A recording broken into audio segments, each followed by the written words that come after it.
ప్రభావతి కేసుని వెనకాతలకి తీసుకోకపోవడంతో లాయర్ అడిగిన 5 లక్షలకి తన కార్ అమ్మేసిన బాలు. ఈ విషయం తెలియక 5 లక్షల కోసం తన పూల షాప్ను అమ్మేస్తున్న పార్వతమ్మ. అసలు బాలు వస్తాడా? బాలు వచ్చి పార్వతమ్మ షాప్ని అమ్మకుండా ఆపుతాడా? ఇదంతా ఏం జరిగిందో తెలుసుకోవాలనుకుంటే ఇప్పుడే మా ఛానల్ తప్పకుండా సబ్స్క్రైబ్ చేసుకుని ఈ వీడియోని చివరి వరకు చూడండి. అప్పుడే మా కథ మీకు అర్థమవుతుంది. ప్రభా, నేనెప్పుడూ అనుకోలేదు నువ్వు ఇంత దారుణంగా తయారవుతావని. ఎప్పుడు కలలో కూడా అనుకోలేదు ప్రభా. నేను మీనా ఏం చేసిందని, మీనా మీద ఎందుకు నీకంత పగ అని సత్యం అంటుంటే, ఆ పువ్వుల ముక్కునేది ఇంట్లో ఉంటే నాకు నచ్చదండి, నేను ఇంక ఒప్పుకోను అని ప్రభావతి అంటుంటే, అలా కాదు ప్రభా, ఏం చేసిందని? తప్పు చేసింది మీనా వాళ్ళ తమ్ముడైతే మీనాని ఎందుకు అని ఇలా చేస్తున్నావు నువ్వు అని సత్యం అడిగేసరికి, వాళ్ళ కుటుంబంలో నుంచి వచ్చిన ప్రతి ఒక్కరు దొంగలేనండి, ఆ మీనా పైకి కనబడదంటే అది కూడా దొంగదే అని చెప్పి ఇక ప్రభావతి అంటుంటే, కామాక్షి ఉంది కాబట్టి బతికిపోతున్నావు నువ్వు. కామాక్షి ముందు ఎందుకు కొట్టడం అని నాకు చిరాకు వస్తుంది. వస్తేరా, లేకపోతే ఇక్కడే ఉండు. మీనాని మాత్రం ఇంట్లోంచి బయటికి పంపించే ప్రసక్తే లేదు. కావాలంటే నువ్వు ఎన్ని రోజులు కావాలితే ఇక్కడే ఉండు. ఇప్పుడు కూడా బాలు మీనా వచ్చి నన్ను బతిమలాడారు కాబట్టి నేను వచ్చి నేను పిలవడానికి వచ్చాను. ఏదో నీ మీద ప్రేమతో వచ్చానని ఊహించుకోకు. ఇంకోసారి రాను కూడా రాను అని ఇక సత్యం వెళ్ళిపోతుంటే, అయ్యా అన్నయ్య, ఆగండి అన్నయ్య, ఏంటన్నయ్య, వదిన ఏదో మొండిపట్టు పట్టి అలా అంటుంటే మీరేంటి అలా వదిలేసి వెళ్ళిపోతారా అని ఇక కామాక్షి అంటుంటే, ఇంకేం చెప్తాం, నువ్వే చెప్పమ్మా. ఒక్కరోజు కూడా పూర్తిగా అవ్వలేదు, అయినా సరే తన కోసం వచ్చి పిలిచి ఇంటికి తీసుకువెళ్తానంటే ఏం మాట్లాడుతుందో చూసావా? తప్పు చేసిన వాళ్ళ ఇంట్లో ఉంటే వాళ్ళని మాత్రం పక్కనే పెట్టుకుంటుంది. అదే మీనా వాళ్ళ తమ్ముడు చేసినా సరే మీనాని మాత్రం ఇంట్లోకి రానివ్వదు. ఇదెక్కడి విడ్డూరమమ్మా? నీ స్నేహితురాల్ని నీ దగ్గరే ఉంచుకో, నాకేమీ అవసరం లేదు అనిక సత్యం అయితే అక్కడి నుంచి వెళ్ళిపోతాడు. ఏంటి వదినా నువ్వు ఆ మాత్రం కూడా తెలివితేటలు లేకుండా బిహేవ్ చేస్తావు అని కామాక్షి అంటుంటే, ఇప్పుడు నేనేం చేశాను చూసావు కదా, ఆయన ఏమన్నారు, నా మీద ప్రేమతో రాలేదంట. బాలు మీనా ఆయన్ని అడగడం వల్ల ఆయన ఇక్కడికి వచ్చారంట. చూసావు కదా ఏం చెప్తున్నారు అని ప్రభావతి అంటుంటే, ఏదో నీ మీద ప్రేమ లేకుండానే వాళ్ళు చెప్తే ఇక్కడికి వస్తాడే ఏంటి చెప్పు అన్నయ్య. అలా కాదు కదా, కొంచెం నువ్వు కూడా పెద్ద మనసు చేసుకుని అన్నయ్య చెప్పిన మాటలు విని వెళ్ళొచ్చు కదా. మీనాను క్షమించడానికి ఏంటి వదన నీకంత అహంకారం అడ్డొస్తుంది అని ఇక కామాక్షి అంటుంటే, ఇదిగో కామాక్షి, నా డాన్స్ క్లాస్ ఇక్కడే ఉంది కాబట్టి ఇక్కడికి వస్తున్నాను, ఇంకొక చోటికి వెళ్ళలేక కాదు, అర్థమైందా?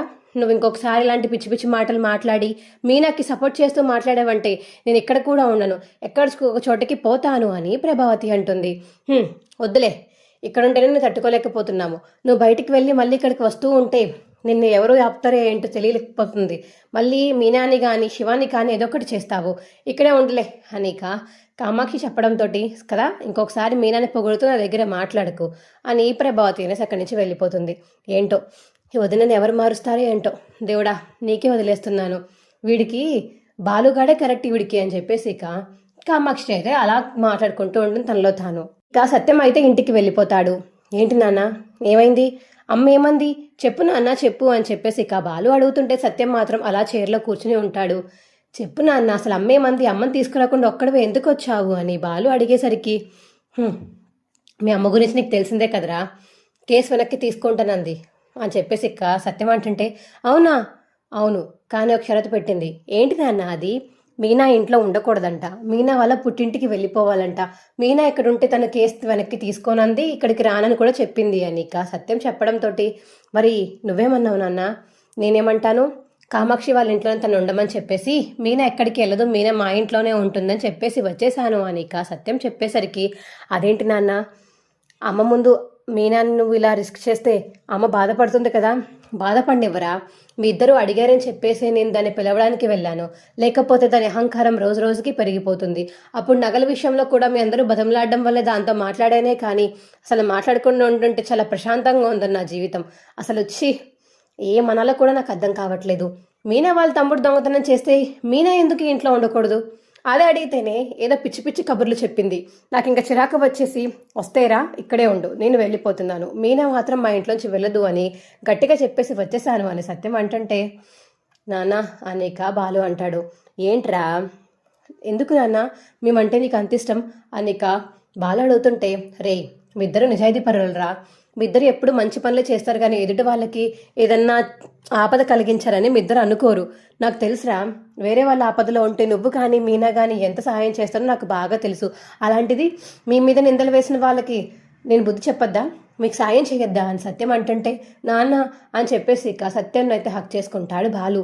సరే సరే ఊరుకో, నేను ఇంక లోపలికి వెళ్తాను, మీ అమ్మని బతంలాడడం కోసం మీరు మాత్రం వెళ్ళకండి, ఆవిడ ఇలాంటి మాటలే మాట్లాడుతుంది, మళ్ళీ వెళ్ళి మీరు బాధపడడం కన్నా ఇంక అందులో మిగిలేదేమీ లేదు, కాబట్టి మీరు వెళ్ళి బాధపడకండి అని చెప్పేసి ఇక సత్యం చెప్పేసి లోపలికి వెళ్ళిపోతాడు. ఇంకా అక్కడే ఉన్న శృతి మరియు రవి అయితే, ఏంటి మీనా, మరి ఇప్పుడు ఏంటి పరిస్థితి, శివాని బయటికి ఎలా తీసుకురావడం? అదే లాయర్తో మాట్లాడాం కదా, ఆయన చెప్పారు కేసు వెనకాలకి తీసుకుంటే ఇక ఏ ప్రాబ్లం ఉండదని, ఇక కేసు వెనకాలకి ఆవిడ తీసుకోకపోతే ఇంకో మార్గం చెప్తాను, మళ్ళీ రమ్మని చెప్పారు, ఇప్పుడు ఆయన దగ్గరికే వెళ్ళాలి అని ఇక మీనా బాలు అయితే శృతికి చెప్పడంతో, సరే వేగ వెళ్ళిరండి, మళ్ళీ శివగాని ఎక్కడున్నాడో పోలీసులు దొరికితే తీసుకెళ్లి లాకప్ వేసేస్తారు, తర్వాత బెయిల్ దొరకడం కూడా చాలా కష్టం అయిపోతుంది, వెళ్ళండి అని ఇక శృతి చెప్పేసరికి మీనా బాలు అయితే ఇంకా లాయర్ దగ్గరికి అయితే వెళ్తారు. సార్, మా అమ్మ కేసు వెనక్కి తీసుకోనంటుంది సార్, మీరేదొక మార్గం చూపించాలి అని ఇక బాలు అడిగేసరికి, సరే మార్గం ఉంది కానీ అమౌంట్ ఎక్కువ అవుతుంది, 5 లక్షలు అవుతుంది అని చెప్పేసి ఇక లాయర్ చెప్పడంతో, 5 లక్షలా? అవును, ఏ మీ వల్ల కాదా అని లాయర్ అడిగేసరికి, అవుతుంది సార్, మా వెళ్ళేందుకు అవ్వదు, అవుతుంది, కడతాము. సరే, మీరు ఎంత ఫాస్ట్గా కడితే మీకే మంచిది. అలాగే సార్, ఎంత ఫాస్ట్గా కట్టమంటారు? మీరు ఇవాళ తెచ్చి కట్టేస్తే నేను రేపే మీ అమ్మగారితో మాట్లాడి రేపే మీ తమ్ముడు బయట ఫ్రీగా తిరిగేలా చేస్తాను, లేకపోతే మీరు ఎంత లేట్ చేస్తే అంత లేట్ అవుతుంది అని ఇక లాయర్ చెప్పేసరికి, సార్ 5 లక్షలు ఇవాళ ఇచ్చేస్తే రేపు రిలీజ్ చేసేస్తారనమాట, అంతే కదా సార్? సరే సార్, ఎలాగోలా అరేంజ్ చేసి తీసుకొస్తాం, మా వాడికి మాత్రం ఏ శిక్ష పడకూడదు, ప్లీజ్ అలా చూడండి సార్ అని ఇక బాలు అడుగుతుంటే, మీరు డబ్బులు తేవడం ఒకటే లేట్ అమ్మా, నేను మొత్తం సెట్ చేసేస్తాను, నేను సెట్ చేసి మీ అమ్మగారితో కేసు వెనకాలకు కూడా వాపస్ తీయించుకునేలా చేస్తాను, మీ తమ్ముడి మీద ఏ కేసు ఉండదు, హ్యాపీగా వీళ్ళ తమ్ముడు కాలేజ్కి వెళ్ళొచ్చు, ఆ వీడియో మొత్తం డిలీట్ చేసి మీ అమ్మగారి చేత ఒక కొత్త వీడియో తయారు చేయించి బయటకి సోషల్ మీడియాలో అప్లోడ్ చేయిస్తాను, సరేనా అని చెప్పేసి ఇక లాయర్ చెప్తుంటే, సరే thank you so much sir అని మీనా బాలు అయితే ఇక బయటకు వచ్చేస్తారు. ఏంటండి అలా ఒప్పేసుకున్నారు, 5 లక్షలు అంటే ఎక్కడి నుంచి తెస్తాము, అయినా మా తమ్ముడికి బెయిల్ ఇవ్వడానికి 5 లక్షలు ఏంటి, నాకు అర్థం కావట్లేదు అని ఇక మీనా అడిగేసరికి, వాళ్ళు కొంచెం ఇన్ఫ్లుయెన్సర్స్ ఉంటారు కదా మీనా, ఇప్పుడు మన దగ్గర డబ్బులు తీసుకొని ఏ పోలీసులకో లేకపోతే ఎవరొకరికి ఆ డబ్బు కమ్ముడిపోయే వాళ్ళకి ఇచ్చి విడిగా రిలీజ్ చేయమనో కేసు వెనకాల తీసుకోమని అమ్మను అడగడమో ఏదో ఒకటి చేస్తారు వీళ్ళు. అదేంటండి, మనం అడిగాము, ఇదిగో మావయ్య గారు కూడా వెళ్ళి అడిగి వచ్చారు కేసు వెనక్కి తీసుకోమని, అత్తయ్య వెనక్కి తీసుకోనని గట్టిగా చెప్పాక ఇక లాయర్ మాటలు ఏం వింటారు అని మీనా అడిగేసరికి, ఎందుకు వినరు మీనా, ఖచ్చితంగా వింటారు, నువ్వేమీ టెన్షన్ పడాల్సిన అవసరం లేదు, వాళ్ళ దగ్గర కొన్ని ట్రిక్స్ ఉంటాయి, ఏదో ఒక మాయమాటలు చెప్పి ఇందులో నసుగులు అవి పెట్టి అప్పుడు కేసు వెనక్కి తీసుకునేలా చేస్తారు, లాయర్ మన దగ్గర డబ్బులు తీసుకుంటున్నారు కదా, ఖచ్చితంగా మంచి చేస్తాడులే అని ఇక బాలు మీనా అయితే అక్కడి నుంచి వెళ్ళిపోతారు. సరే మీనా, నువ్వు ఇంటికి వెళ్ళు, నేను ఇప్పుడే వస్తాను అని ఇక బాలు అయితే అక్కడ మీనా ఆటో ఎక్కించేసి ఇక బాలు అయితే కార్ స్టాండ్కి వెళ్ళిపోతాడు. మీనా ఏమో ఇంటికి వెళ్లకుండా పార్వతమ్మాళ్ళ ఇంటికి పోనిమ్మని చెప్తుంది ఆటో డ్రైవర్కి. బాలు ఇక రాజేష్ వారి దగ్గరికి వెళ్ళి, రే రాజేష్, నేను 2 కార్లు అమ్మేద్దాం అనుకుంటున్నాను రా. ఏంట్రా ఏం మాట్లాడుతున్నావు? అవునరా, శివగాడిని బెయిల్ మీద బయటికి తీసుకురావాలన్నా, వాడు ఫ్రీగా కాలేజ్కి వెళ్ళాలన్నా, ఇవన్నీ జరగాలంటే డబ్బులు కావాలరా, లాయర్ని అడిగితే 5 లక్షలు చెప్పాడు. ఏంట్రా 5 లక్షలు, అంతేం చేసుకుంటారా, ఈ లంచకొళ్ళకి బాగా ఎక్కువైపోయింది, ఎంత పడుతుందో డబ్బులు తీసేసుకుంటున్నారు అని చెప్పేసి ఇక రాజేష్ అంటుంటే, ఏదో ఒకటి చేయనివ్వరా, మీనా వాళ్ళ తమ్ముడు ఫ్రీగా బయట తిరిగితే మాకు అదే చాలు, మీనా వాళ్ళ అమ్మ చాలా బాధపడుతున్నారు, వాళ్ళ అమ్మ అయితే ఇక నిజంగా చాలా బాధపడుతుంది, చూడలేకపోతున్నాను వాళ్ళ అమ్మ ముఖం తెలుసా, అంతలా వాడు చెడిపోయాడు, వాడు ఇలా తయారయ్యాడు అని బాధపడుతున్నారు, అందుకనే నా కారు అమ్మేసి లాయర్కి డబ్బులు ఇచ్చేద్దాం అనుకుంటున్నాను అని బాలు అంటుంటే, సరే నా నీ ఇష్టం, అదే అంటే నీకు ఎవరైనా డీలర్స్ తెలుసా అని చెప్పేసి ఇక బాలు అడగడంతో, నాకు ఒక ఆయన తెలుసు, పద అక్కడికి వెళ్దాం, ఆయన అయితే మంచి రేటు ఇస్తాడు, నువ్వు అడిగిన రేటు ఇస్తాడు, కానీ 5 లక్షలు రావనుకుంటున్నాను రా, కారుకి 2 లక్షలు చెప్పిన 4 లక్షలు రావచ్చు అని ఇక రాజేష్ చెప్పడంతో, సరేరా బయట 1 లక్ష ఎలాగో అరేంజ్ చేస్తాను పద అని ఇక బాలు మరియు రాజేష్ ఇద్దరు అయితే ఒక విఐపి దగ్గరికి వెళ్ళి ఇక తన కార్లు అయితే అమ్మేసి సంతకం అయితే పెట్టించుకుంటారు. ఇక వాళ్ళు ఇక డబ్బులు 4 లక్షలు ఇవ్వడంతో, చాలా చాలా థ్యాంక్స్ సార్, కష్ట సమయాల్లో మీరు సాయం చేశారు, కానీ ఇవి నేను మళ్ళీ తీసుకుంటాను, ఇవి ఎవరికి ఇవ్వకండి ప్లీజ్ సార్ అని ఇక బాలు అడిగేసరికి, సరే నేను ఎవరికి అమ్మను, సరేనా, నా దగ్గరే ఉంచుకుంటాను, వెళ్ళు నీ ఇష్టం, సరేనా, నీ గురించి నాకు బాగా తెలుసు, ఎమ్మెల్యే గారు కూడా చెప్పారు, కానీ కార్లు మాత్రం ఎవరికి ఇవ్వను, డబ్బులు తీసుకొచ్చి ఇచ్చేయి, కార్లు పట్టుకెళ్ళిపోదు కానీ సరేనా అనిక. ఆ విఐపి చెప్పడంతో thank you so much sir అని ఇక బాలు రాజేష్ అయితే అక్కడి నుంచి వెళ్ళిపోతారు. అమ్మయ్య 4 లక్షలు సెట్ అయిపోయిందిరా, ముందు వెళ్ళి మీనా దగ్గరికి వెళ్ళాలి, మీనాకి ఈ విషయం చెప్పాలి, 4 లక్షలు దొరికేసి నేను చెప్పాలి అని ఇక బాలు అయితే మీనాకి ఫోన్ చేస్తాడు. హలో చెప్పండి, వెళ్ళిపోయావా మీనా ఇంటికి? లేదండి, అమ్మ వాళ్ళ ఇంటికి తీసుకెళ్ళమని ఆటో డ్రైవర్ని అడిగాను, దారిలో ఉన్నాను, వెళ్తాను ఇంకొక 2 నిమిషాల్లో అని మీనా చెప్పడంతో సరే నువ్వు వెళ్ళు, నేను కూడా అక్కడికే వస్తాను అని ఇక బాలు అయితే ఫోన్ కట్ చేస్తాడు. మీనా ఫోన్ కట్ చేసి ఇక ఆటో దిగేస్తుంది. అప్పుడే ఇక తన పార్వతమ్మ పూల షాప్ అయితే వ్యాన్లోకి ఎక్కిస్తూ ఉండగా మీనా చూసి అమ్మ ఏంటమ్మా ఏం చేస్తున్నావా అమ్మా అని ఇక మీనా అడుగుతుంటే అదేనమ్మా నాకు అర్థమైంది, మీరు లాయర్కి దగ్గరికి వెళ్ళారంట కదా, సుమతి చెప్పింది, లాయర్ ఎంతో కొంత అడిగే ఉంటాడు, అందుకని నా బండి అమ్మేస్తే ఎంతో కొంత డబ్బులు వస్తాయి కదా, అందుకని అమ్మేస్తున్నానమ్మా, ఇదిగో 30,000 వచ్చాయి తీసుకోమ్మా అని చెప్పేసి ఇక పార్వతమ్మ ఇస్తుంటే ఏంటమ్మా నీకేమన్నా పిచ్చి పట్టిందా, ఏం చేస్తున్నావు నువ్వు, ఎలాగోలాగా నేను ఆయన అరేంజ్ చేస్తాం కదా, నువ్వెందుకని షాప్ను అమ్మేస్తున్నావు, తప్పమ్మా దించమ్మా అని చెప్పేసి ఇక మీనా అడుగుతుంటే వద్దమ్మా అమ్మేశాను, ఇంకా నాకు కొట్టొద్దు, ఇంకోదేదైనా చేసుకుని బతుకుతానులే అని పార్వతమ్మ అంటుంది. ఏం చేసుకుని బతుకుతావమ్మా, నీకు పూలు కట్టడం అలవాటు కదా, ఎలా బతుకుతావు నువ్వు అని ఇక మీనా అడిగేసరికి అప్పుడే బాలు అక్కడికి వస్తాడు. ఏంటిది, ఏం జరుగుతుంది ఇక్కడ, పూల బండి ఎందుకు అమ్మేస్తున్నారు అని బాలు వచ్చి అడుగుతుంటే అది కాదు బాబు, మీరు లాయర్ దగ్గరికి వెళ్తే ఖర్చు ఎంతో కొంత అవుతుంది, మీకు కొంచెమైనా సాయం చేయాలి కదా, మా వాడే కదా చేసిన తప్పు, మా వాడు చేసిన తప్పుకి మీరెందుకని డబ్బులు ఖర్చు పెట్టడం అని షాప్ అమ్మేస్తుందని బాబు అని చెప్పేసి ఇక పార్వతమ్మ చెప్పడంతో ఏవండి మీకు నేను ఉన్నాను అనుకున్నారా లేననుకున్నారా, ఎందుకంటే అలా చేస్తున్నారు, రే ముందు నువ్వు దించరా అని చెప్పేసి ఇక బాలు గట్టిగా సరదంతో ఇక బండిని దించేస్తారు. ఇదిగో డబ్బులు తీసుకో, డబ్బులు తీసుకుని ఈ బండి దించేసి వెళ్ళిపోండి ఇక్కడి నుంచి అని ఇక బాలు గట్టిగా వార్నింగ్ ఇచ్చేసరికి వాళ్ళు అయితే అక్కడి నుంచి వెళ్ళిపోతారు. బాబు డబ్బులు ఎక్కడి బాబు, నీకు ఎంతో కొంత కట్టాలి కదా, లాయర్ ఎక్కువే అడుగుంటాడే అని ఇక పార్వతమ్మ అడుగుతుంటే అవి ఎలాగో మేము చూసుకుంటామండి, మీకెందుకు, మీ డబ్బులు మీ దగ్గర ఉంచుకోండి, మీనా డబ్బులు ఇచ్చేయి అని ఇక బాలు చెప్పడంతో ఇంకా తీసుకోమ్మా అని వాళ్ళ చేతిలో పెట్టేస్తుంది. మీనా అయితే ఇందాక 30,000 ఇచ్చిన డబ్బులు తన చేతిలో పెడుతుంది పార్వతమ్మ చేతిలో. ఇంకొకసారి ఎప్పుడు ఇలా చేయకండి, మీ జీవనాధారమైన ఈ పూల కొట్టుని ఎప్పుడు దేవుడిలా భావించి జాగ్రత్తగా చూసుకోవాలి, కానీ తాకట్టు పెట్టాలి అమ్మాలి అని కోరుకోకండి, అర్థమైందా, జాగ్రత్తగా చూసుకోండి, ఇంకొకసారి ఇలాంటి పిచ్చి పిచ్చి పనులకి ఒప్పుకోకండి అని ఇక బాలు చెప్పేసి మీనా అక్కడి నుంచి తీసుకువెళ్ళిపోతాడు. అమ్మ ఏంటమ్మ బావ ఇంతలా మారిపోయాడు, మారలేదే, ఆయనలో మంచి మంచి మొత్తం బయటికి వచ్చేసింది, ఎవరైనా ఆపదలో ఉంటే కొంతమంది చూసి చూడకుండా బయటికి పోతారు, వీడి బామర్దే కదా, అది కూడా మా అమ్మ డబ్బులు దొంగతనం చేశాడు అని వాడు వదిలేసి వెళ్ళిపోతారు ఎవరన్నా, కానీ బాలు మాత్రం చాలా మంచివాడు, వాళ్ళ అమ్మ దగ్గర డబ్బులు దొంగతనం చేసింది మా నా కొడుకు అని తెలిసినా కూడా నాకు ఏ కష్టం రాకుండా చూసుకుంటున్నాడు, మొత్తం తనే ఉండి పెద్ద కొడుకులాగా నడిపిస్తున్నాడు, అదే నాకు చాలా ఆనందంగా ఉంది, ఇంకో పక్క ఇంత మంచి మనిషిని నేను అబద్ధం చేసుకున్నానని బాధ కూడా ఉంది సుమతి అని ఇక పార్వతమ్మ బాధపడుతుంటే బాధపడకమ్మా, మంచి రోజులు వస్తాయి, నువ్వు కంగారు పడకు అని ఇంకా సుమతి అంటుంది. సుమతి మరియు పార్వతమ్మ ఇంటికైతే వెళ్ళిపోతారు. ఇంకా బాలు మీనా కూడా ఇంటికి వెళ్ళిపోయాక మీనా ఇదిగో 4 లక్షలు పక్కన పెట్టు అని బాలు మీనాకి డబ్బులు ఇచ్చేసరికి ఏవండి ఏంటండి ఇంత డబ్బు ఎక్కడిది అని మీనా అడుగుతుంది. అది కార్లు తాకట్టు పెట్టారా? అవును మీనా, ఆ డబ్బులు కట్టాక మళ్ళీ తెచ్చుకుంటానులే, ముందు శివగాడి జీవితం ముఖ్యం, వాడిని కానీ పోలీస్ స్టేషన్లో అలా ఉంచేసి జైల్లో పెట్టేశారంటే ఇంకేమన్నా ఉందా, వాడి లైఫ్ మొత్తం స్పాయిల్ అయిపోయి ఎక్కడ ఉద్యోగం రాదు, చదువు కోసం కూడా వెళ్ళలేడు, ఏదో ఒకటి చెయ్యాలి, అందుకనే ఎంత ఫాస్ట్గా వీలైతే అంత ఫాస్ట్గా డబ్బులు కావాలి అని ఎమ్మెల్యే గారికి తెలిసిన ఒక ఆయన దగ్గరికి తీసుకెళ్ళాడు మన రాజేష్ గారు. అక్కడికి వెళ్ళి ఆ కార్లు తాకట్టు పెట్టొచ్చాను, ఆ కార్లు ఎవరికి అమ్మదని కూడా చెప్పాను, ఎందుకంటే నువ్వు ప్రేమగా ఇచ్చిన కార్లు కదా అవి, అందుకు అని ఇక బాలు చెప్పడంతో ఏవండి అని చెప్పేసి ఇక మీనా అయితే బాలుని హత్తుకుని ఏడుస్తూ ఉంటుంది. దూరం నుంచి సత్యం ఇక జరిగిందంతా చూసి ఏంటిది అంటే లాయర్ డబ్బులు అడిగాడనమాట. ప్రభావతి ఇంట్లో వాళ్ళందరినీ ఏడిపిస్తుంది, పాపం ఆ పక్కన సుమతి పెళ్లి చెడిపోయింది, ఇక్కడ వీళ్ళ తమ్ముడేమో జైలుకి ఎక్కడ వెళ్తాడా అని వాళ్ళ అక్క వాళ్ళ అమ్మ బాధపడుతున్నారు, ప్రభావతి ఇలా తయారైంది చీ అని చెప్పేసి ఇక సత్యం అయితే లోపలికి వెళ్ళి తన దగ్గర ఉన్న డబ్బుల్లో కొన్ని డబ్బులు తీసుకుని వచ్చి బాలు వాళ్ళకి మీనా వాళ్ళకి పిలిచి మరీ ఇస్తాడు. ఏంటి మావయ్య ఇది?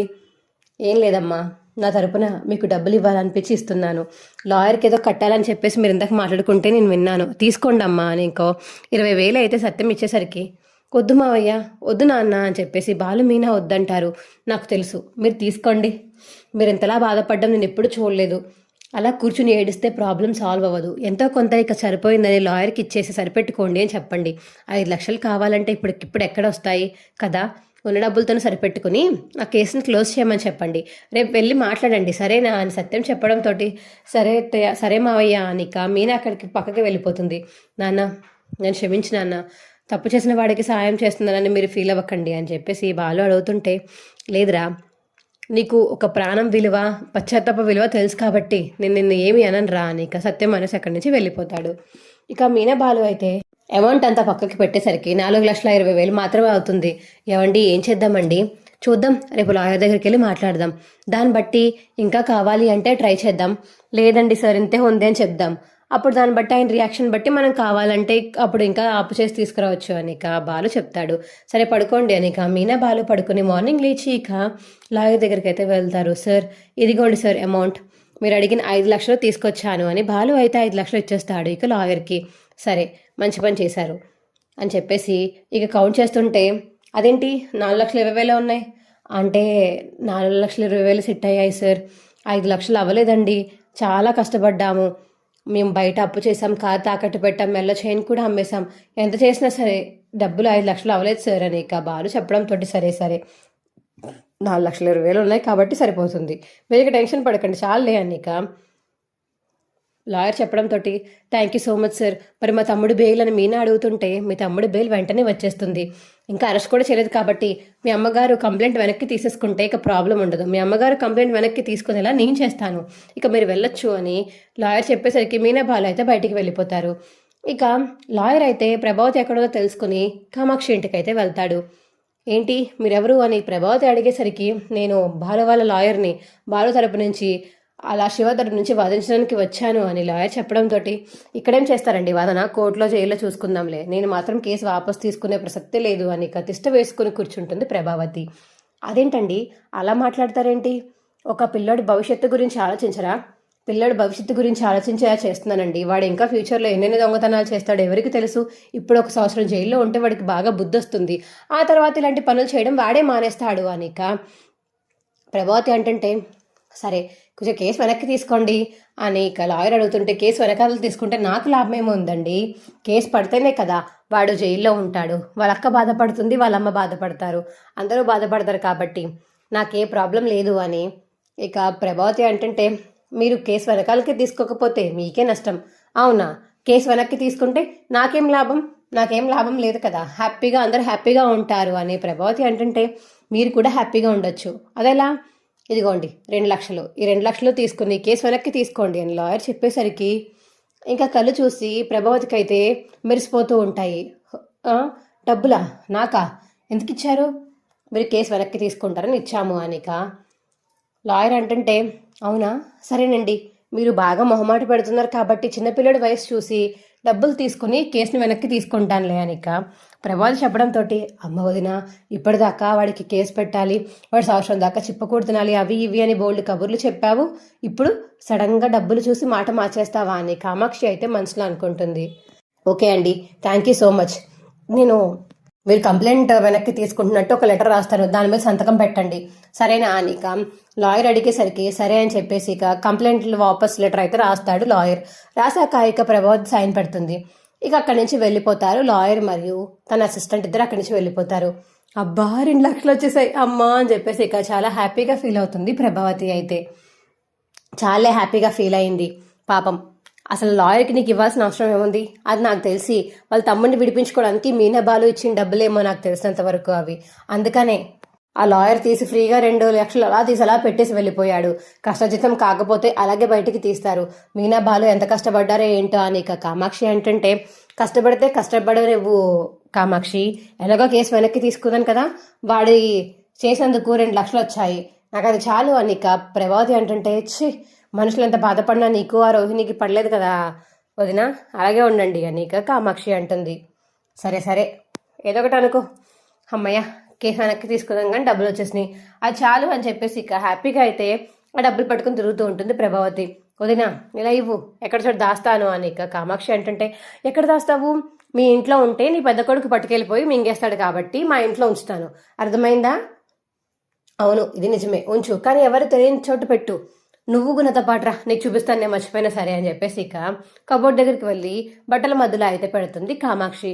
అది చూసిన ప్రభావతి అయితే, అబ్బో నీకు చాలా తెలివితేటలు ఉన్నాయి లేవదినా అని చెప్పేసి ఇక ప్రభావతి అంటుంది. మా వీడియో మీకు ఎలా అనిపించిందో కింద కామెంట్ సెక్షన్లో తెలియచేయండి. రేపు ఖచ్చితంగా వీడియోలో ఇలాగే జరగబోతుంది. కాబట్టి ఇప్పుడే మా ఛానల్ తప్పకుండా సబ్స్క్రైబ్ చేసుకుని మా వీడియోని ఒక లైక్ చేయండి. పక్కనే ఉన్న గంట సింబల్ మీద క్లిక్ చేసి నోటిఫికేషన్స్ ఆల్లో పెట్టుకోండి. అప్పుడే ఏమేమి చేసే వీడియోలు మీకు రోజు వస్తుంటాయి. Bye friends.